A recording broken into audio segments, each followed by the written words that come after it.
Staying lean while dining out. We work with over 400 clients actively right now that are busy professionals or business owners that are entertaining clients, they're traveling, they've got certain meet and greets that all involve meals that are not fully in their control. And being able to get an awareness of 3 key habits that allow them to stay on track is what I want to go through with you today. Now, the first 2 are going to be really key tactical steps that you can apply every time you go out to dinner or lunch or whatever it might be. And then the last one is an overall mindset that I think is going to be very helpful to how you approach this from the very start. So really stick around to step 3 because I think it'll really wrap them all up quite nicely. So the big part here that I'm trying to look at is, why do we want to manage dining out?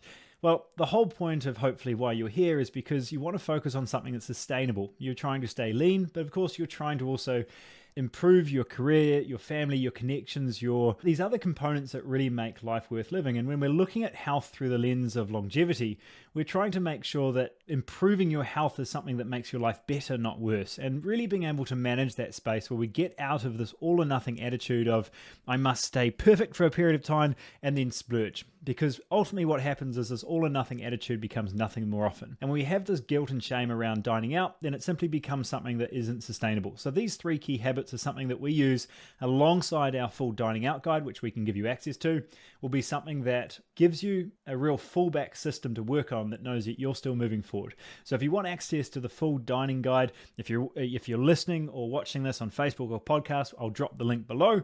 Otherwise, if you're in the Facebook group, simply comment dining out guide below and we'll send you through the full guide. But these are really the top 3 key steps I think are really going to help. Now, the first one becomes a phrase that literally all of our clients now use that becomes a really simple first filter to look at when you're looking at the menu, which is, where is my protein coming from? Being able to choose a meal that you know you're getting an adequate amount of protein to really make sure that you're full, that you're hitting some of these key macro targets or just nutrients that your body needs, without getting something too complex or pasta or sauce or soup based where you're really not sure what sort of stuff you're getting in there, certainly alongside some of the nasties that you're probably getting as well.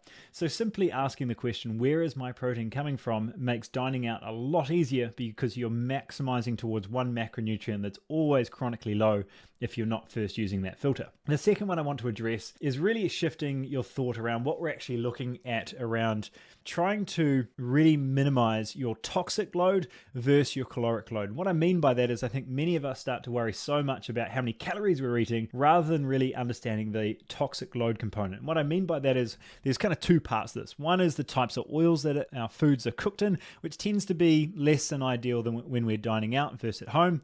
And then we've got the alcohol and the drink options as well that we can really start to notice our energy, our sleep, our recovery overall is significantly worse if we don't audit. So getting an awareness of what are the foods that make me feel tired, sluggish, bloated, and really start to get an awareness of, when I stay towards these foods, more times than not, I still feel good afterwards. And I think that has a significant impact because in most cases, when I go out to dinner, I can work off some extra calories if I've had a bit more carbohydrates or I've decided to have dessert a certain night. But if I've had something that's deep fried or highly toxic in regards to either alcohol or something else that really drains my system, and I certainly track this from a recovery standpoint, I've personally found that to be more detrimental to managing that momentum of staying healthy overall. And I think after working with thousands and thousands of clients, the key thing that we're looking at here is managing your momentum of staying on top of your health. Because if you really feel that you get stuck into a hole, if things are feeling groggy and tired and you're not feeling as good as you did, it's a little bit harder to get back on track. So managing your toxic load becomes more and more of my concern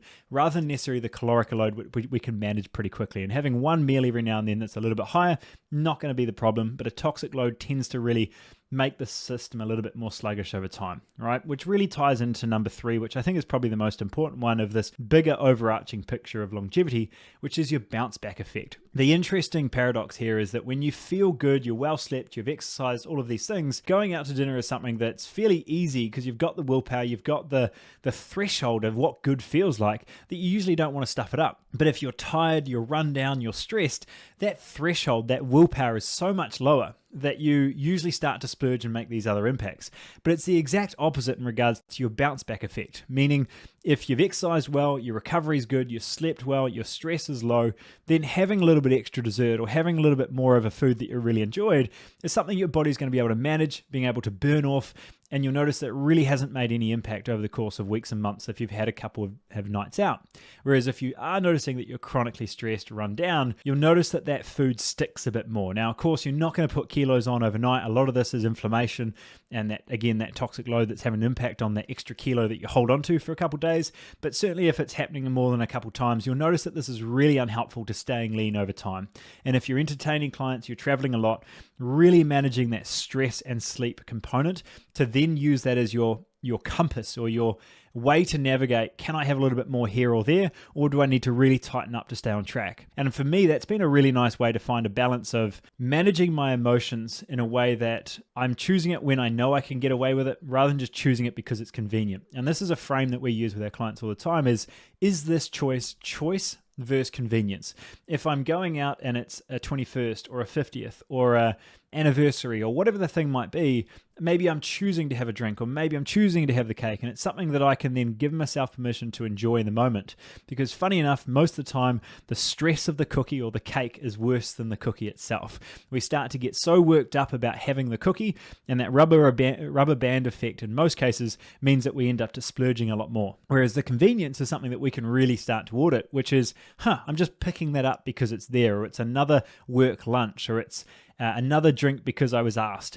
And being able to really manage that space for you to know what that personal threshold is, for me and a lot of clients, has been a really nice way to get an awareness of where we tend to self-sabotage. Where are those patterns that come up? For you, is it the tired and run down and I make poor choices and therefore planning ahead of time or simply getting more rest? Or two, is it the space where, because it's convenient, you just fall into it much quicker, and making sure, again, you have a bit of a plan ahead of time?